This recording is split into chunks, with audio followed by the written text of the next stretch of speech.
It is a perfect storm against them. And then couple that with, J.D. Vance sweeping in behind it with his hedge fund buddies buying up land. I haven't seen anything like it since I've been in this. I served on the Ag Committee in Congress for 12 years, having been in farm country in the 1980s. We have got bankruptcies skyrocketing, and our crisis lines are just being mobbed. These folks are it's tough out here. That point, obviously, in the 1980s, a huge part of there's a bunch of stuff going on. One of the big things was interest rates. Obviously, those interest rates and matter a lot to farmers. Obviously, interest rates are pretty high right now, particularly for the kind of credit that farmers use. So that's part of it as well. But I want to just stay with that point you made, because this is something I was talking to someone who knows this, an expert in this, and they made this point. These relationships of buyer and seller are durable. It's not quite an on again, off again. If you have a temporary disruption, it's a little like, work from home after COVID, right? It didn't just all go back afterwards. If you have a temporary disruption, you're like, oh, wow, I've got these suppliers in Argentina, I've got these suppliers in Brazil. The switch doesn't necessarily go back once, the issue is resolved. That's 100%, Chris, and I think that's what people need to understand. Look, in any deal, you're looking for, partners that you can rely on. With Donald Trump's, this manic back and forth, and they're on again, off again, and for his ego, these are contract. They're looking at thinking about planting for next year. We're in the middle of harvest out here right now. Probably 80% of the beans are in, but the bins are full. There's nowhere to put them. Now these farmers are going to have to pay somebody to store these, hoping that the prices go up. They're already under $10 a bushel. It takes $11 a bushel to break even. So they're losing $100 an acre on their crop right now. And that's assuming next year you get the markets back. Why would the Chinese come back to us again now when they can buy them cheaper from Argentina and Brazil, and they're producing now enough to make up the loss? I mean, Donald Trump, he did this in 2018. We worked hard, and when I say we, these are the farmers with their own checkoff dollars building these markets, and Donald Trump undermining that. Just take another example. They sell a lot of these our agricultural products to the SNAP program, which they're cutting that. Those are $70 billion a year in agricultural products to go to the SNAP program to feed Americans. It is a perfect storm of where these are going to go. Undercutting our work on biofuels, of what are we going to do with sustainable aviation fuel and those types of things. So, look, you heard that. Mr. Bartman's a fifth-generation family farm, and they are living day to day on what's going to happen. And as I said, bankruptcies have doubled in the first 7 months. He's got no plan. He's got no plan. So he'll go talk about Columbus Day. He'll go talk about trans athletes in some middle school somewhere, because he has no plan. Prices are rising for Americans, and the supply chain. Mr. Bartman told me he had to drive to Sleepy Eye, Minnesota to pick up a part. It was the only part for his tractor that he could find in America, because there's nowhere else to get them in the supply chain. So ag country is in trouble, and I'm hearing it. And I just said there, I saw the White House respond to us and name call like they usually do. Here's what I challenge Donald Trump to do. Find 3 soybean farmers who will stand with you and say this is okay. Just 3, anywhere in America. I challenge you to do that, because you're not going to find them. Well, we've heard, the U.S. Secretary of Agriculture has talked about this, Republican senators. I mean, there's consensus now. What they're floating as the solution, which is what they did in 2018, the last time a trade war China's initiated, they cut off soybean purchases, and there was basically like welfare checks. There was a bailout, and it was just, they took the cash and they sent checks out, which just seems like an insane thing to me, to kill people's markets and then replace it with checks. I don't even know if you can make people whole, but do you think that works? Like, politically, does that sort of ease the pain, I guess? No. Well, look, I do believe this. Our folks want markets. They don't want these bailouts. This is a short-term fix. Like I said, this is going to be year after year after year. The irony of this whole thing is, and I continue to say this, of all of Donald Trump's failures, and the biggest myth, that this guy understands business. He's an absolute abject failure at business. And this whole policy around this is a failure. And the only way to get off this is to let the markets go back. And the irony, again, is calling Democrats socialist when I am begging for free markets here to allow capitalism to work and allow our markets to go. Donald Trump is the one with government interference, and the damage that he's doing. Again, he is strengthening China. He's strengthening, Argentina, make Argentina great again. I guess they can just switch the hats. I don't know. But none of it makes sense. And I'm telling you, and I know the question is, most of these areas are represented by Republicans in Congress who are on a 2-week shutdown, who don't want to hold town halls and don't want to talk about this. These areas can move. I represented an area that voted for Donald Trump by 30 points these last times, but at one point they're voting with me because the policies mattered. So I would just say I'm glad the DNC is putting this out there. I'm glad I'm seeing farm communities stand up and speak out on this, and we're going to need some courage. All of this nonsense could be stopped with a few courageous folks in Congress, Republicans. Minnesota Governor Tim Walz, thanks for your time tonight. Really appreciate it. That is all in on this Tuesday night, the briefing with Jen Psaki. Basically what he's saying is whenever China moves over to Argentina and signs a contract for 10 years, even though we may work out some sort of an agreement, they've already signed a contract for 10 years. My grandmother used to always tell us boys that if the farmers fail in America, we fail. The people fail. Now you can take that for what it's worth regarding the farming communities that are suffering right now because, yeah, we got a lot of rain in the spring and in the first part of the summer, but then whenever it dried up, we didn't get no rain around here in this area for 8 weeks. We went through a drought. Our grass was dying. Late corn didn't make good, and the beans are like little bitty pebbles because they didn't get no moisture to be able to make the beans. Plus, you ain't got a market, like the guy was talking. You got all these bins that's full, and where you gonna take the beans? They're already less than $10, and it takes at least $11 to break even. So you tell me what's going on. We got people in the White House that are running blind. They're almost like a loose cannon whenever it comes to appropriating things properly, I think. That's just my opinion. And that's from A to Z. That's from all these policies and programs being cut. And I realize that he's saying, well, we're going to balance the budget. We're going to balance the budget. This way we're going to balance the budget? This is going to create death and injury is what this is going to create. It's going to create people starving.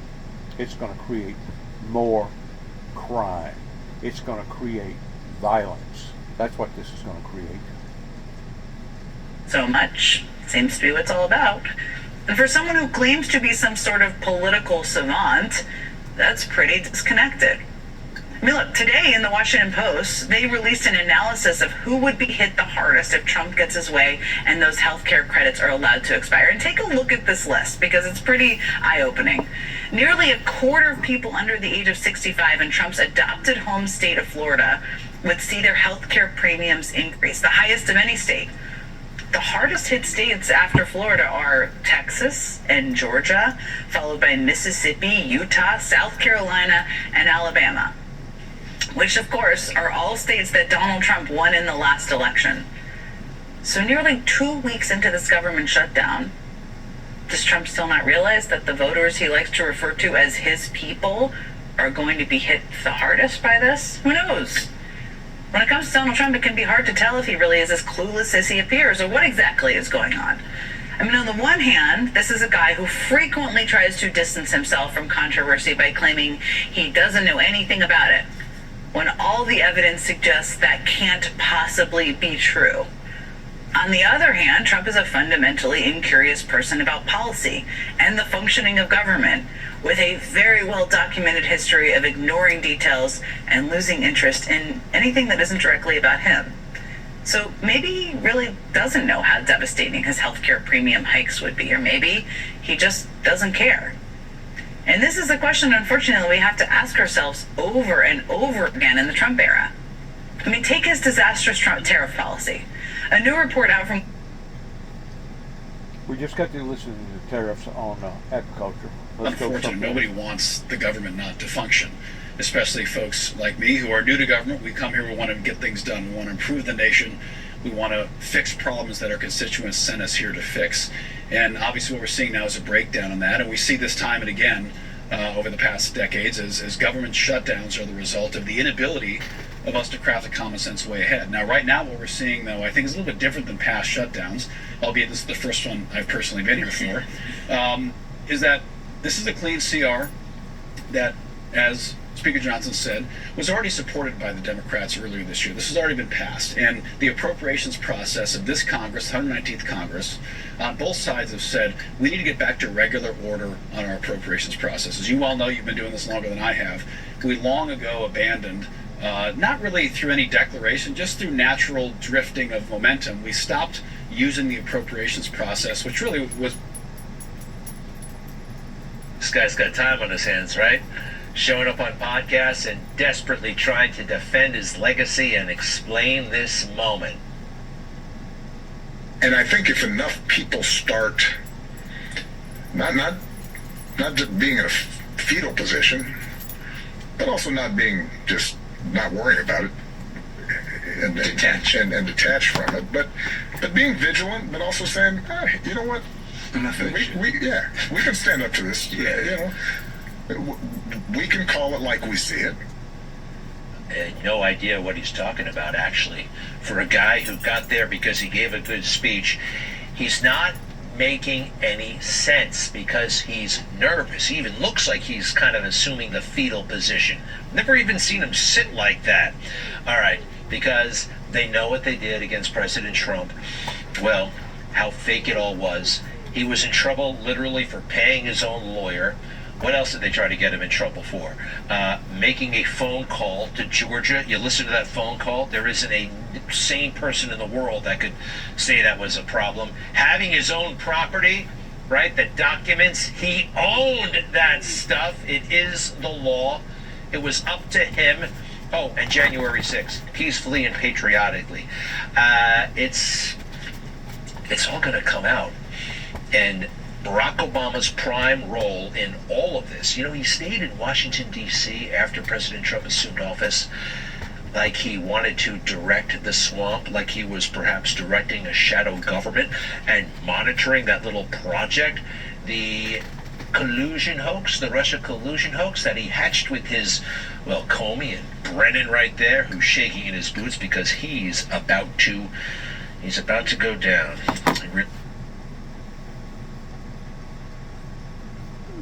Part of a strategy for negotiation, or whether it was a byproduct of the shutdown itself. I think either way, one way or the other, it doesn't really matter. The point is the government should be open. There's no reason for it to be closed right now. And my hope is a handful of our Democrat colleagues come across the aisle and say, listen, this isn't good for our armed forces. Yes, the troops are going to get paid, but that doesn't solve many of the other funding issues that, as you know, flow from that. They're also cutting programs, though. One of them is one you've thrown your support behind. It's the Treasury Department's Community Development Financial Institutions Fund. You signed a letter with a bunch of other lawmakers supporting that earlier this year, and you were on the record with that. The president says they're only cutting Democrat programs and Democrat stuff, but is that a Democrat fund that you've supported? Well, like I said at the very beginning, none of us want this to be happening. But the president, as you know, as we just saw in the Middle East, he'll negotiate and he'll use every tool in his toolbox to negotiate. And right now, he doesn't want a government shutdown. He said that from the beginning. But there have to be consequences for bad behavior. This is bad behavior on the part of Chuck Schumer and the Democrats. But let's just call it what it is. They are holding the government hostage because they want to bring back programs that the American public has expressed their will through the ballot box. This is the direction we want our government to go in. Now they're saying we're not going to allow you to let the government function, so unless you give us $1.5 trillion in money for programs that the American people have largely now said they're no longer interested in supporting, to include health care for non-citizens, illegal immigrants, health care expansion programs for other countries in some cases, on an export basis, unless you give us $1.5 trillion for that, we're going to keep the government closed. That's not negotiating good faith. Okay, but, well, it's not for people who are here illegally. It's people who have different legal status, people who are seeking asylum, refugees. We've gone through this with the House Speaker. But I asked on the programs part because... Yeah, but saying non-citizens is accurate, though. Saying non-citizens is accurate. You said illegal. You said people who are here illegally. Mm-hmm. Some of those people would be considered here illegal. But those are different things. I mean, maybe you don't like temporary protected status, but you have you're an immigrant with legal status. But how many people... No, we can't, you can't just pave over that, because a lot of people come under asylum claim asylum, which are not actually asylum seekers. That system has been abused But that's by illegal. 5s of millions, 10s of millions, potentially people. But that's a a lot of legal people. process. You can change the law if you don't like it. But my point is, they're No, not. but if people they've who cross abused the border process and illegally. lied about it, that's illegal. If they've falsely claimed asylum status, been given asylum status during an administration that chose to voluntarily. Okay, you're getting fill off the flood- topic. My point is, people who are I think it's DACA very much the topic. DACA recipients, temporary protected status, refugees. These are the people who qualify for that. But on the projects, the Department of Energy just canceled $1 billion to the Pacific Northwest Hydrogen Hub. Part of that covers your state of Montana, and your governor actually praised it when it was happening, saying it was going to create good-paying Montana jobs and boost American-made energy. They just yanked $1 billion from that. So is that taking away good-paying jobs in Montana? Of course it is. As I said, we want the government to be open. You should be saying this to Chuck Schumer, who's closing the government down. I'm agreeing we should have the government open right now. This is an unnecessary shutdown. But that you're acknowledging that what the Trump administration just pulled in funding is hurting your state. But having troops not being able to fulfill their functions, having law enforcement officers, having air traffic controllers not be able to direct flights into our airports in Montana hurts our state. Not having federal employees attending, showing up to Farm Service Agency offices during cattle shipping season, that hurts our state. Not having Department of Transportation employees overseeing our highways, our bridges, our airways, our road construction efforts. All those things are hurting every state. So this shutdown is not a good thing, and that's why we don't want it to continue. That's But why we on voted. the- That's why we've now voted 8 times to reopen the government, and we've not been supported by our friends across the aisle. Yeah, we I think that's pushed unfortunate. Democrats on their stance. We've had many of your colleagues on the show. But on this hub specifically, I mean, that is the Trump administration didn't have to make that decision. They decided to pull that $1 billion from your state. Do you disagree with that? Well, I think the reality is we wouldn't be here if the government was still open. And now we're going on week 3 of a pretty unnecessary shutdown. Well, actually, Chris Wright, the energy secretary, I asked him about that project specifically, and he said they would have done that even if the government wasn't shut down, that was months in the making even before the government shut down. Well, it's unfortunate we're still shut down. We shouldn't be. On this issue overall, if you're a senator and a Democrat's president next, and if you voted to approve funding for a program and that president decides they don't like it and they want to pull it, do you agree that they have that authority if you think Trump has that authority right now? Well, the power of the purse has always lied with Congress. And as I said, the appropriations process, unfortunately, only about 23% of what we spend right now really is discretionary. As you know, the mandatory spending has grown as a portion of our federal budget massively in the last 30 plus years. The reality is we need to get the appropriations process back to where it should be, where the committees of jurisdiction between the House and the Senate negotiate and conference on these priorities, especially when we have a divided government. Right now we don't, but especially when we have divided government, that negotiation, interconference, and inside the committees is incredibly important. And from my understanding, and I've only been here a few months, but we've really lost the art of that ability to craft a budget negotiation process that reflects the priorities of every congressional district, every senator for each state. That's a priority, and of course the White House and their priorities as the administration. So Do you feel like we need to get back Democrats to that. are willing to negotiate when you talk to your colleagues up on the Hill? Have you talked to Democrats who said, I think they are. Listen, of course, we all get on the news and we put on our jerseys and we have to do what we have to do. But I think the reality is the vast majority of people on the Hill, on both sides, they do want the government to be open. They do want things to be functioning, and they want to get back to regular order, especially when it comes to the appropriations process. Because, especially as lawmakers, Then why don't they do especially it? a rural district like mine. I mean, I have. Too much haggling. Could be more clear there. That is what Trump is using $20 billion of taxpayers' money for, to prop up the economy of a foreign country and to influence a foreign election. Meanwhile, here at home, he has frozen or canceled nearly $28 billion worth of government projects in just the past 2 weeks since the shutdown began. The New York Times just published a story breaking down how almost every one of those canceled or frozen projects just happens to be in a Democratic congressional district. I mean, look at this chart. Out of the nearly $28 billion of projects the administration has frozen or canceled, more than $27 billion worth have been projects in congressional districts represented by a Democrat. So Trump is literally taking $27 billion from Democratic-led districts across the country, money that could improve the lives of Americans, while simultaneously using $20 billion of American taxpayer money to influence an election in Argentina. And it comes as the pain of this government shutdown is just beginning to sink in. Today was the last paycheck until the end of the shutdown for our nation's air traffic controllers. Last Friday was the final paycheck for our nation's TSA workers.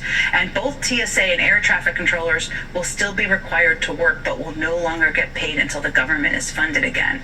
Some 750,000 other government workers have been furloughed, meaning they will both not work and not be paid. Food banks across the country are bracing themselves for an influx of government workers unable to pay their bills.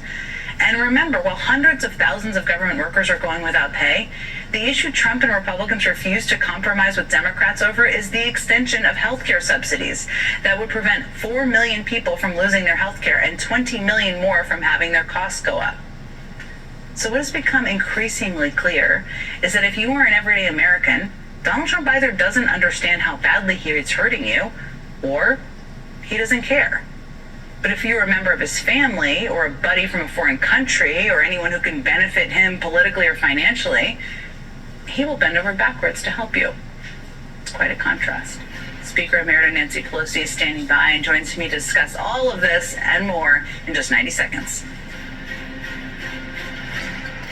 Boy, oh boy. Between the agriculture department and what we're hearing of different things, this does not sound good. It sounds like that we are heading towards going over the cliff.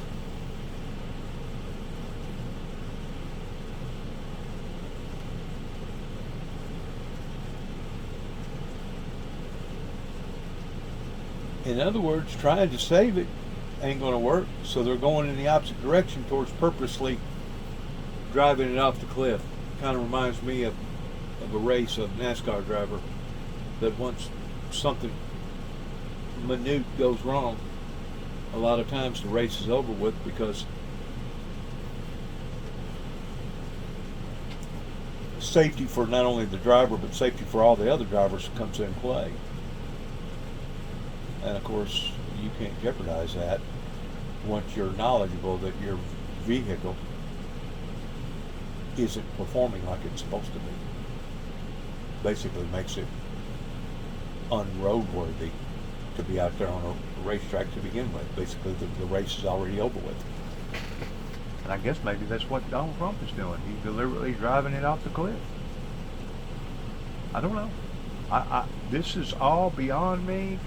I'm hearing stuff that sounds absolutely frightful whenever it comes to people's survival as far as